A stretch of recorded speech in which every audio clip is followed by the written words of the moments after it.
बोलिए देवनाथ भगवान की, माता साधु की। सम्मानित मंच पर विराजमान समस्त सरदारी, नाम लूंगा तो काफी लोग हैं। गंगा के समान पवित्र मेरी मातृशक्ति, मेरे युवा साथियों और इस आयोजन की आयोजन समिति, सभी पत्रकार बंधु, समाज के पंचगण, सरपंचगण, जनपद सदस्य, जिला पंचायत सदस्य और मेरे युवा साथियों जिन्होंने इस आयोजन को सफल बनाया, मैं सबको हृदय की गहराइयों से धन्यवाद देता हूँ। विशेष रूप से भोपाल से बहन दीप्ति गुजर जी हमारे बीच में पधारी है। मैं इनको भी हृदय की गहराइयों से धन्यवाद देता हूँ कि आप भोपाल के कार्यक्रम में भी पधारी और आज पुनः यहाँ पे पधारी, तो आप साहब की अनुपस्थिति को यहाँ पे उपस्थिति के रूप में दर्ज कर रही हैं, तो आप निश्चित रूप से बधाई की पात्र हैं। मैं समस्त हरदा के मेरे साथियों को बधाई देता हूं कि आपने एक व्यवस्थित कार्यक्रम किया और पूरा बाजार आप गर्मा में ही उपस्थिति आपकी दर्ज कराई और पूरा बाजार पुष्प वर्षा आपके ऊपर कर रहा था। साथियों, आज शहीद आजम भगत सिंह जी की जयंती है।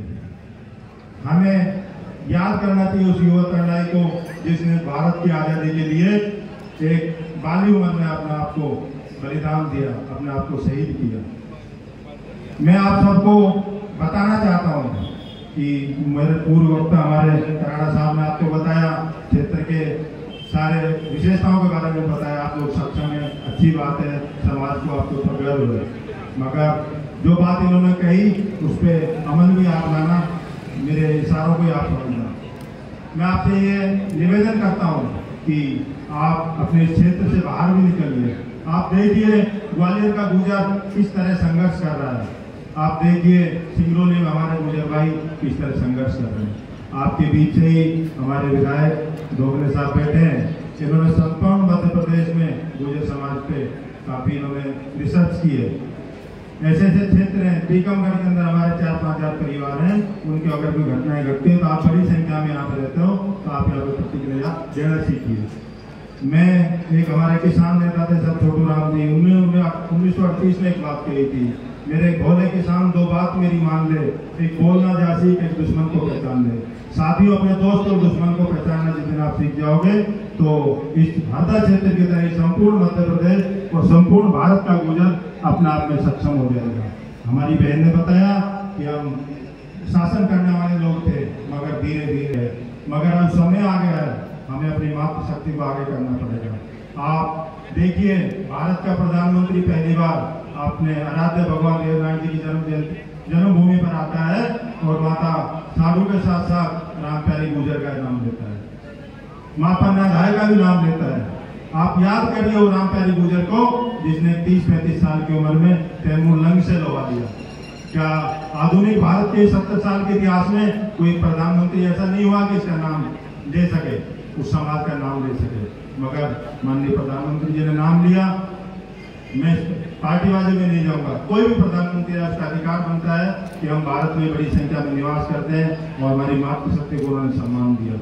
मैं सम्मान करता हूँ झांसी की रानी का कि उन्होंने अपने स्वतंत्रता के लिए 1857 में युद्ध लड़ा, मगर मैं याद करना चाहता हूँ धन सिंह कोतवाल जी को भी।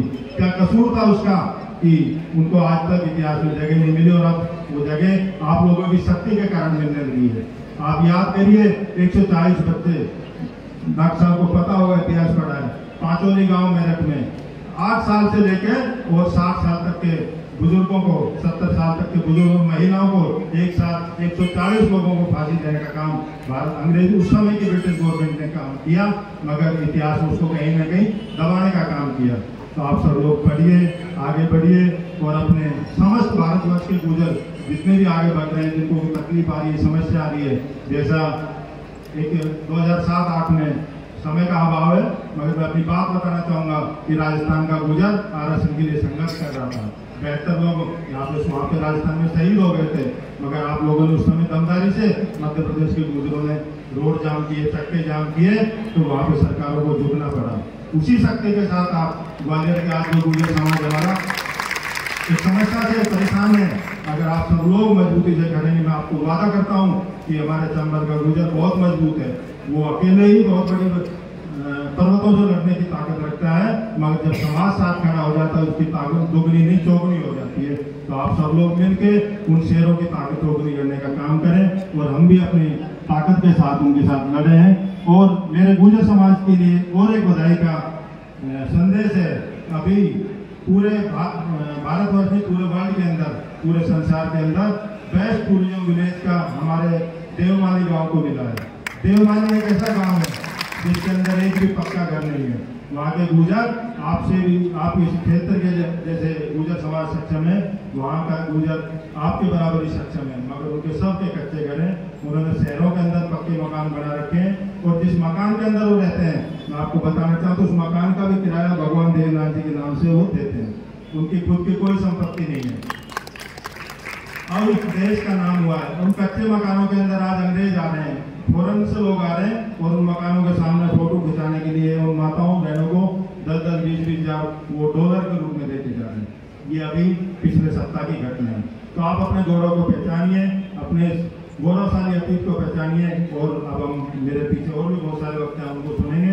आप सबने मुझे बुलाया, इसके लिए मैं बहुत बहुत आप सबको धन्यवाद देता हूँ। राम राम।